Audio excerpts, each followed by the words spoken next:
What's up, you all? This is Hussein Nasser from IGeometry. Welcome to another ArcGIS add-in episode. We're gonna rock this thing, guys. All right, I want to tell you one thing. With this episode, I want to take it to the next level. All right, no more beginner stuff. All right, let's do some real stuff. All right, let's do some real work. We're taking it really slow, right? And I don't feel good about this. So let's do some good stuff here.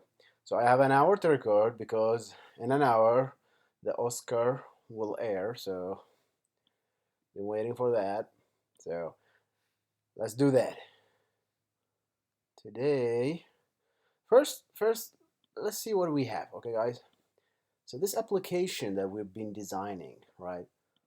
Is it phonetic? Yeah, phonetic. Let's see where we at. Let's see where we at.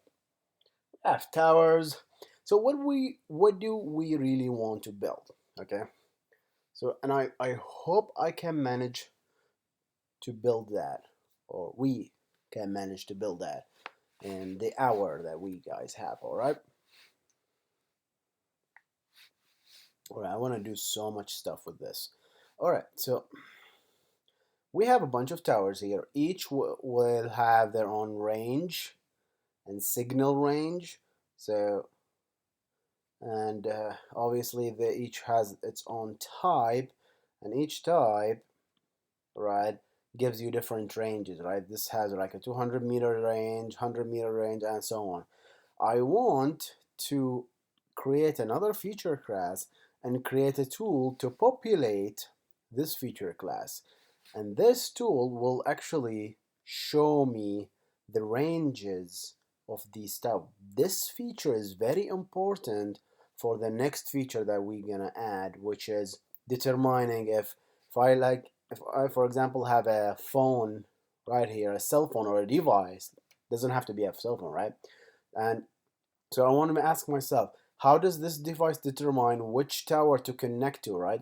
It will determine based on the like stronger strength, right? But how do I know that, right? So I can't just connect to each towers and check which is the strongest signal, right? I cannot do that. So I have to have some sort of a spatial intersection. So I need these ranges, these circles of polygons to know if I am the strength of the signal that I am on, right? And then the phone or device can make the decision. All right, another disclaimer, guys. I have to. I said it before, so I'm not a telecom expert. Expert. I'm not a telecom expert. All right, so a lot of things might not be 100% accurate. So this is what just based on what I feel this looks like, and this is just an exercise. So if any telecom expert are watching this, please go ahead and correct me, and maybe we can take this, like if I'm doing something wrong, just say, okay, this is not the way this is actually done, actually more complicated than I believe it's more complicated than just, you know, a simple range. I think there are so much stuff to do it in it. But we're not building an enterprise solution here. We're basically using ArcGIS to show that we can build such things, right? So if any guys with telecom utility expert or experience, just please go ahead and write in the comment what do you think the real implementation should look like, and then we might take this to the next level and make it a real implementation, right? So that's my disclaimer, all right? So I'm not a telecom, I'm actually a utility, so I know about electricity and water, but I'm not allowed, because this will conflict with my work, I am not allowed to talk about these experiences in my videos because I'm doing this personally. So this has nothing to do with Esri whatsoever. I'm doing this on my own, right? So I don't want things to get conflict. So I'm staying safe here and talk about things that I don't have experience with, right? So with that said, As usual, are we recording? Yes, we are. Alright, so we just made a good barbecue out there, man. Was so good. Good reps. Good reps. Good stuff. Alright, now let's see. So this is what we want to build. We want to build a tool. Previously we built this stupid identifier, right? So it just does a spatial query and finds. But this is more complex, and I never did this before, but this might take a while to do, right? So let's get to it, right? So this is what we want to do. We want to introduce a new feature class first. I don't think we have it. Yeah, we have only one feature class and this table. But what I want is to build a circles. So this is what I want to do. Let's explain what I want to do. So this is my tower, right? And let's say my tower has a range of, I don't know, 100 meters, okay? So I want to build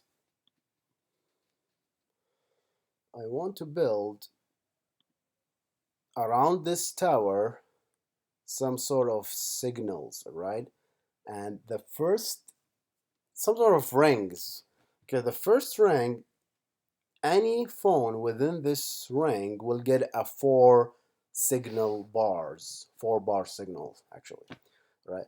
And we can make it like 4 or 3 2 1. Let me make it the decision, like, so like say green, orange, and then red. Oh no, sorry, orange, and then the outer one is, say, red. So three ranges, right?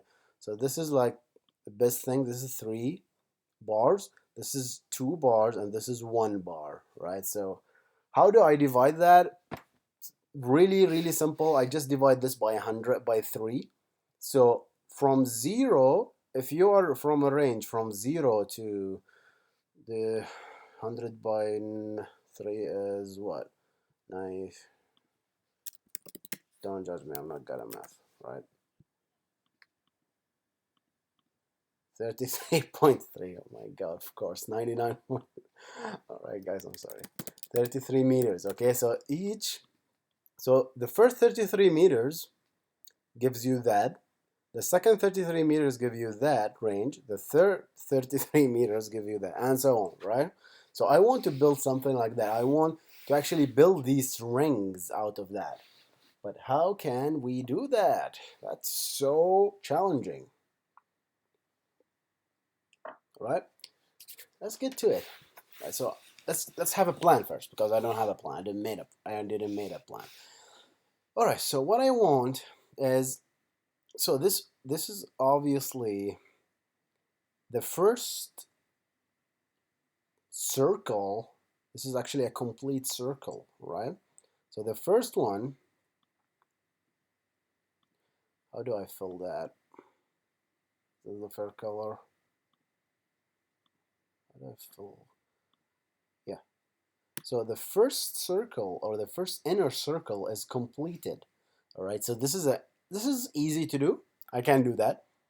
Right. So this is just a buffer around the tower object or feature, and we basically say the tower range, right, divided by whatever, by 3, which is so x is the tower range divided by 3, and then you buffer that, and you have yourself a nice polygon.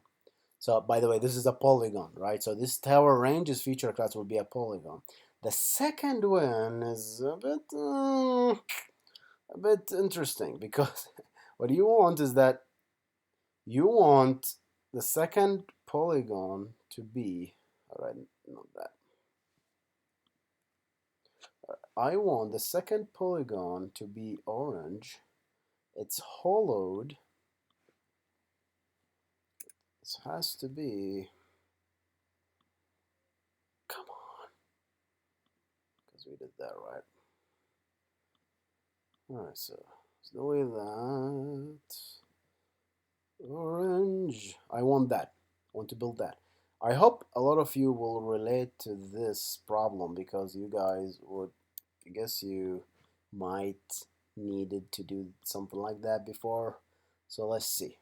All right, so I want the second, oh my God, no fill. All right, so my second, this is my second ring, all right? So my second ring is actually more interesting. This is not a circle, but this is an, what do you call it, a ring, actual donut. It's a donut. So how do I make a donut here? So this is not a circle. You cannot just buffer that, right? But first, how can we get the radius of this? This is simple. So basically, uh, so the 100 divided by 3, we get that. And so the 100 divided by 3, we get the inner range. And we just add 1, 33 plus 33, we get 66. So this, the buffer of this is 66. And then the difference between them, so there is a bigger circle and there is an inner circle between this. This is really complex shit. Let's do that. All right.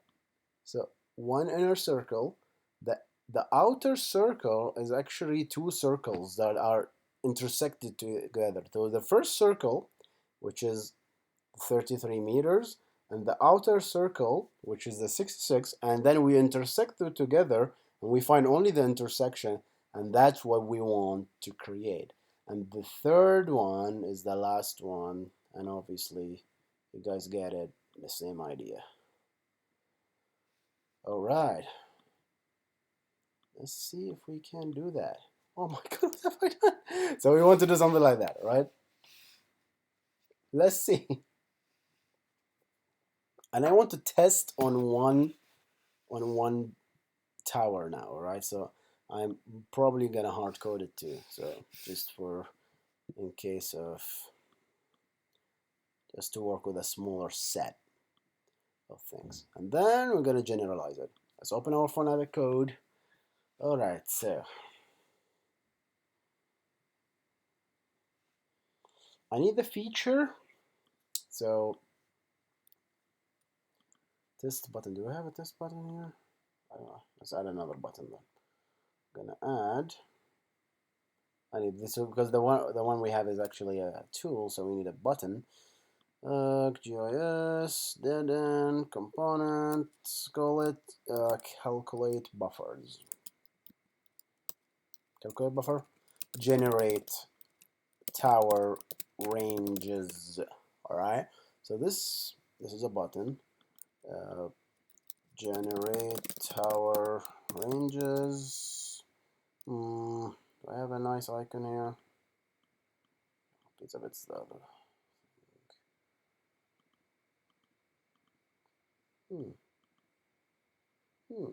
Thought I have. Never mind. Let's leave it as it is. Just finish.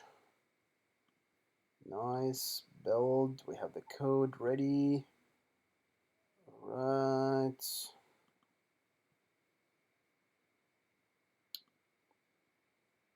Alright, on a click. On a click, what should we do? We should get one feature first. The tower manager here, right there, can give us the towers. And but from the tower, I don't only need the tower, I need the feature itself in the tower. Because I need the geometry. Did I add the geometry in the tower? I didn't know. Probably I should do that because I will need that. So public I point. Let's just say prop I point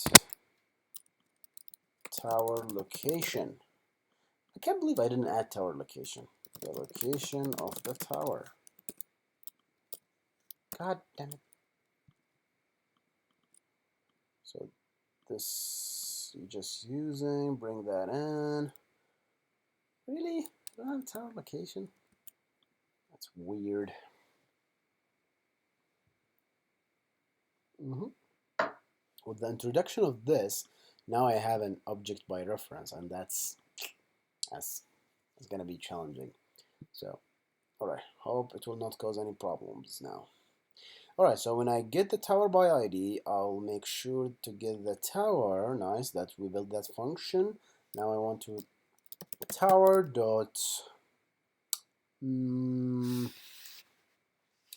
location equal p tower feature dot shape. Of course, C# doesn't like it. I gotta cast I point.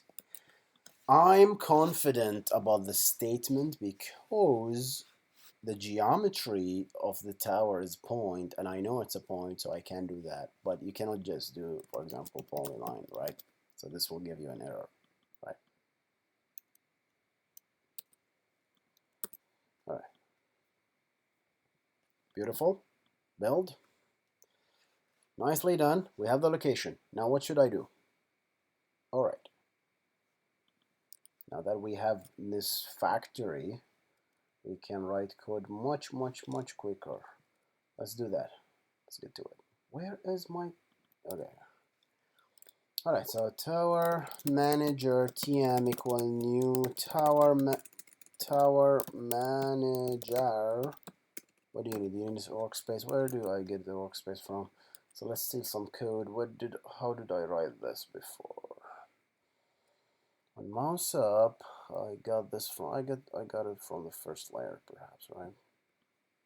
Yeah, that's not a very good way, but it's a start.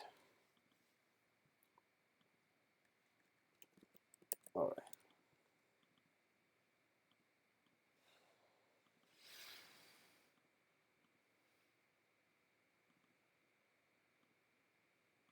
Come on, man.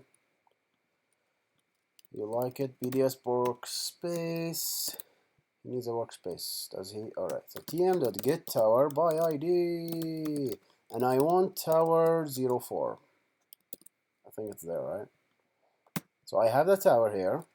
Tower p tower equal that. Let me drink some coffee.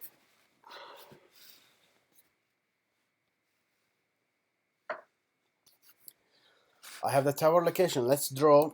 Oh, we forgot something very important. We forgot to create our feature class. We need a polygon feature class. Right, so we have towers with an S. So let's do a new feature class. And let's just call it tower range. Right, tower range. It's a polygon. Nice.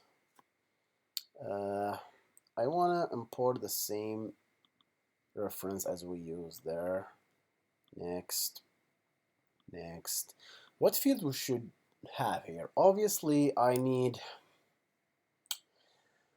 the tower ID. I need that, right? So I need this polygon, this range belongs to this tower. I might need something else later, but let's just do that. So remember, guys, we said that the ERM does not be like, I mean, we did a database design previously, right? But this never stayed the same. You keep enhancing and you keep adding to functionality to your code. So you need to enhance your database design if necessary. So you need to keep updating those, right? I didn't update it because I'm lazy, but we should. All right, so let's do that. So p tower dot tower location. From the tower location, let's do the buffer. Let's do the first circle and then add a feature to that. All right? Or should we draw the feature? If we add it, we should keep truncating this table, but it's all right. Let's do that. P tower. Okay, let's add the first one. Okay. I polygon. 3 bar. 3 bars range. Okay. 3 bars range is equal to p tower. First of all, I'm gonna buffer that. So how do I do that? Oh, well, I'm gonna hard code this cases. So we have a range of 100 meters, and I promise we're gonna fix that, guys. All right, we're gonna read it nicely from the database. But now let's just get over it. All right, so integer tower range equal 100. So the first circle, as we talked about, is actually equal to tower range divided by 3, right? So this is what we're gonna do. P tower dot location. We're gonna cast that.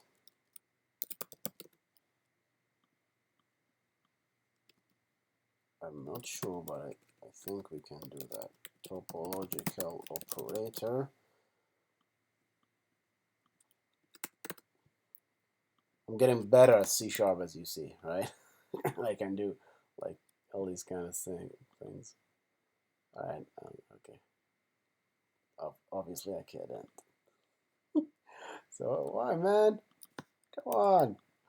I want to do something fancy. P-topo. We have that. I want to do like multiple. Let me know how do you guys do that, right? So you do like a cast inside a cast, and then you, instead of doing that, a topological operator.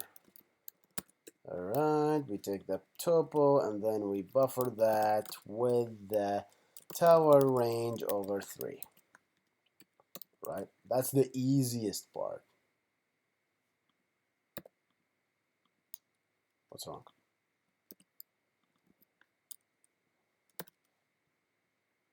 Ah, come on, really? Oh, he did. Okay, sorry. Yeah, because this is geometry and this is yeah, C#. Okay, I'm getting better at it. I'm getting better at it finally.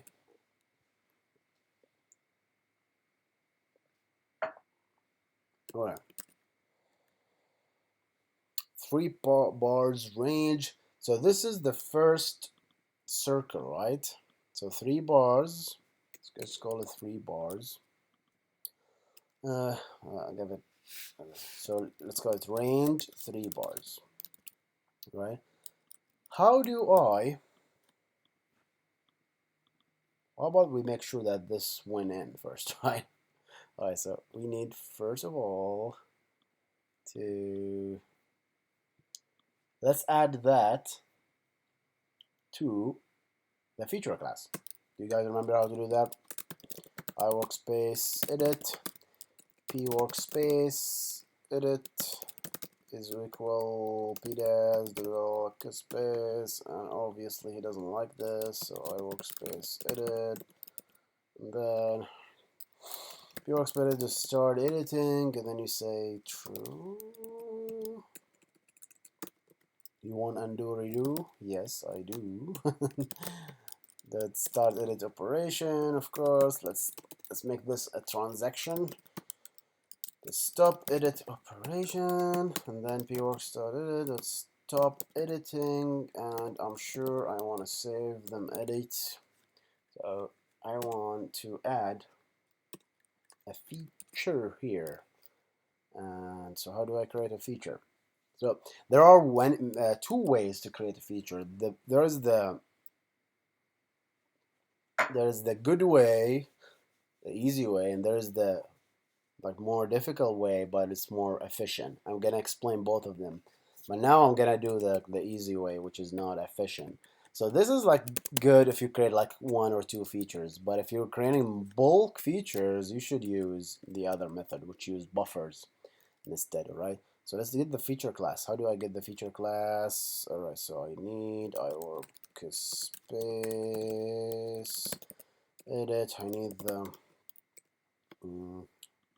iFeature workspace, pf workspace equal pworkspace edit, I can always cast those to each other. They are the same class, so that's fine.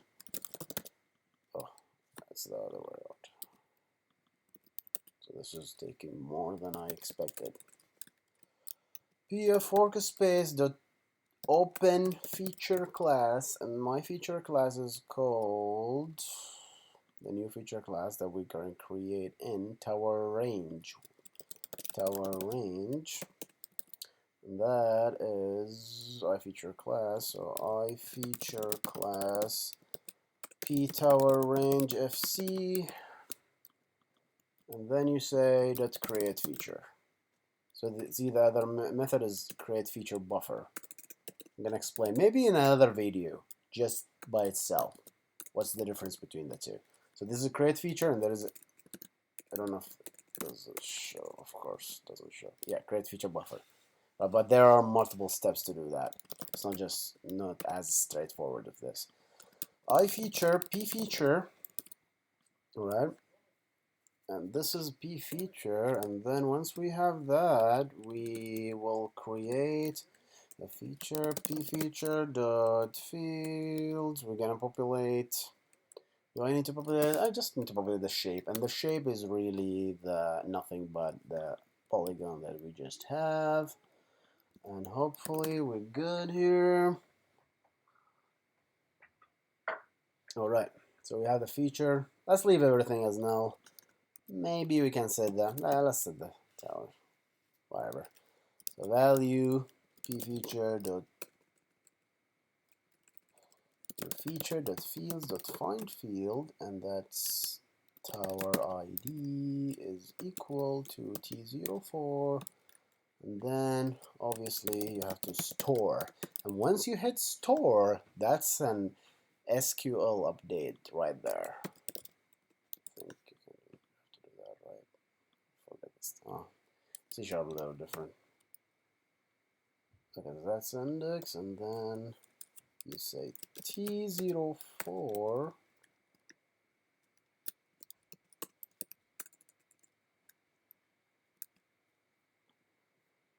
All right, so we store that. Store, that's the thing, that when you hit store, you're hitting the database directly with a query, with basically a DDL query. DML, I'm sorry, DML. So this is basically like an insert statement in this case, or an update, it depends. So let's do that. Build.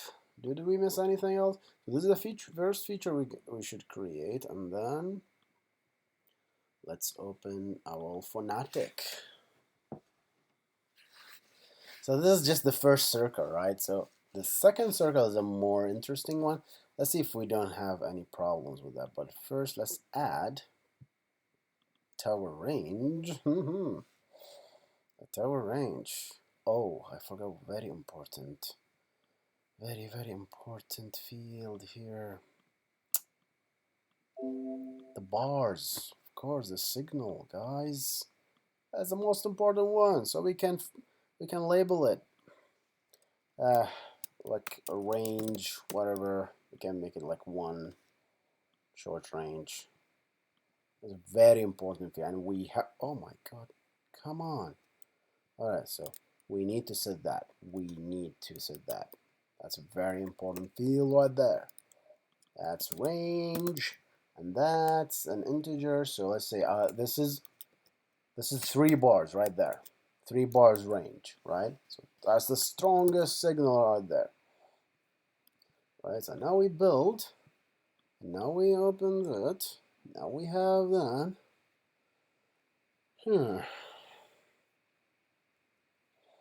The reason I added that now is when I add the layer, I can do symbology, and then I can go here, and they say add by range, and then add all sexy things here, right? So obviously we don't have anything here, but let's save that. Where is our button? What did we call it? Did we call it anything? Get generate towers. I hope it's the way. Generate. There you go. My generate towers. It's a blue button. Let's see, we don't have a problems. I don't know. Ooh, looks like we did it, guys.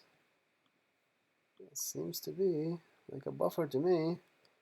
Well, looks like a buffer to me. That's a green buffer right there.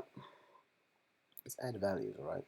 Obviously there's no values here, but I want to change that to green.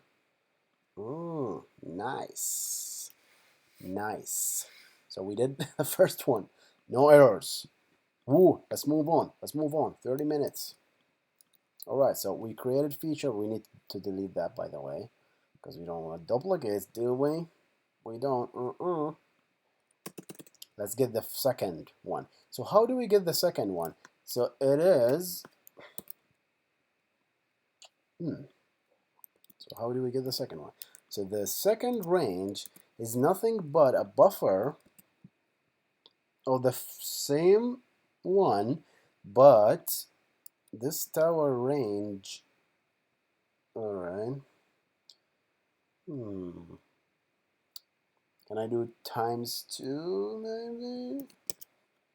Yeah, so yeah, I think that's correct. So this is like, so but this, that's the thing, right? This whole polygon,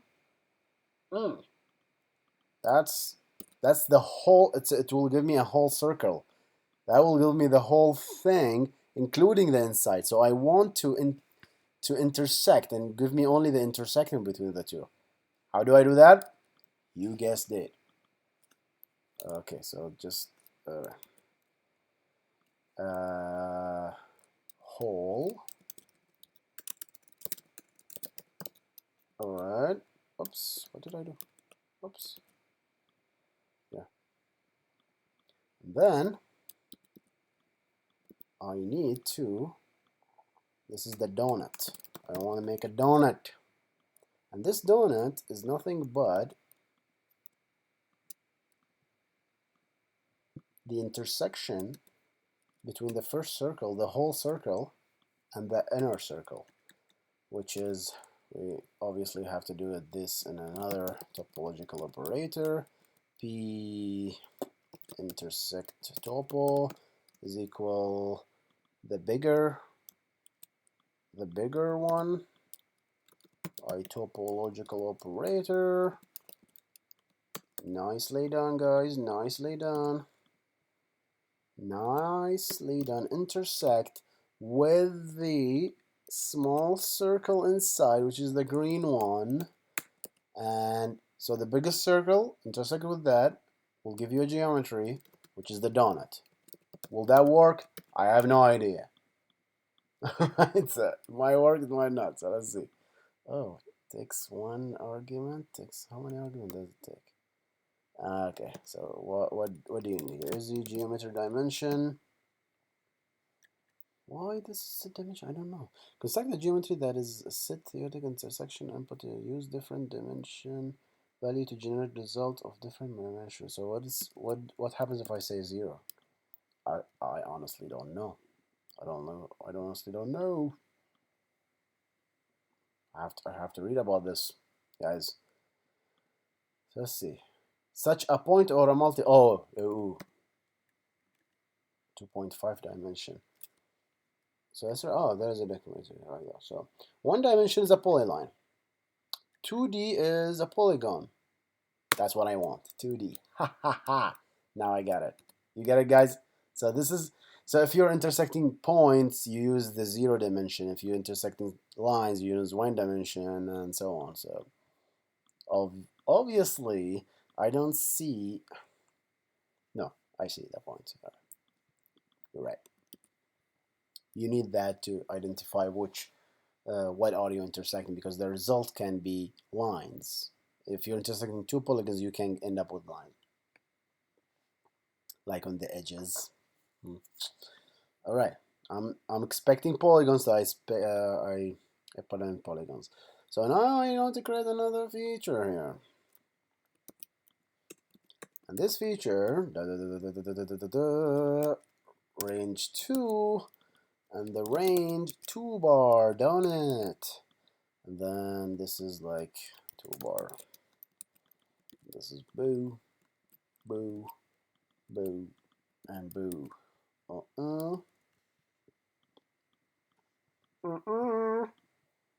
Let's do that.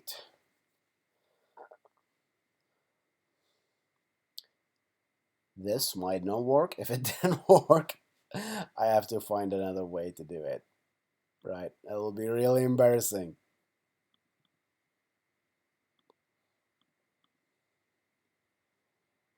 Let's delete that.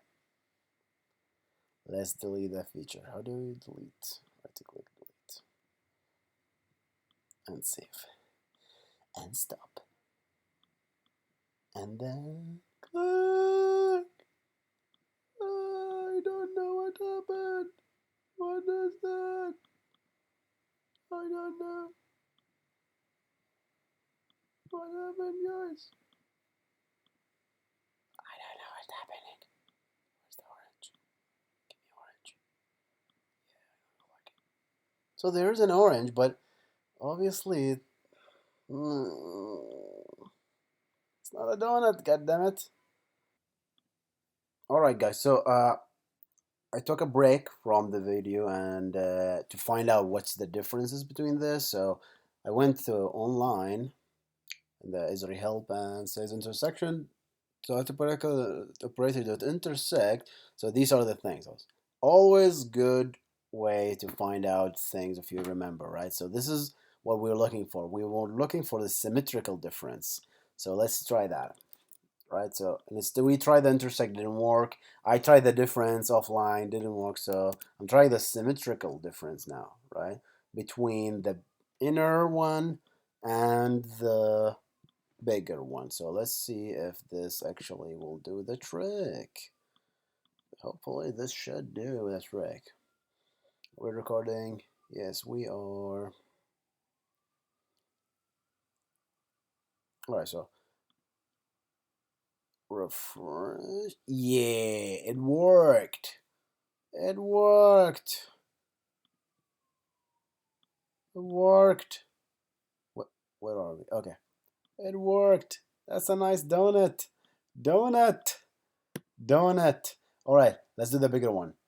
All right, you guys. I went offline and completed the 3 bars. So this is the final look. So it's just a copy of paste, really, just to complete the third ring. So I didn't want to write all this code for you guys. So live. So it's just the same concept, right? So we intersect with the second, the outer circle. We intersected with this, and we end up with the ring. So there's the final code there. So let's try it. So we have 3 features for each towers that need to be created. Let's see if we made it or not. All right. So dun dun, refresh. Oh yeah. Oh yeah. That's right. Inner, outer, outer. So this, if you fall within this range, you get 1 bar. If you fall within this range, you get 2 bars. If you fall within this range, you get 3 bars. And that's it for me today, guys. And let's clean up. I'm gonna clean up some of this code, and we're gonna see you on the next one. All right, guys, stay awesome. Goodbye.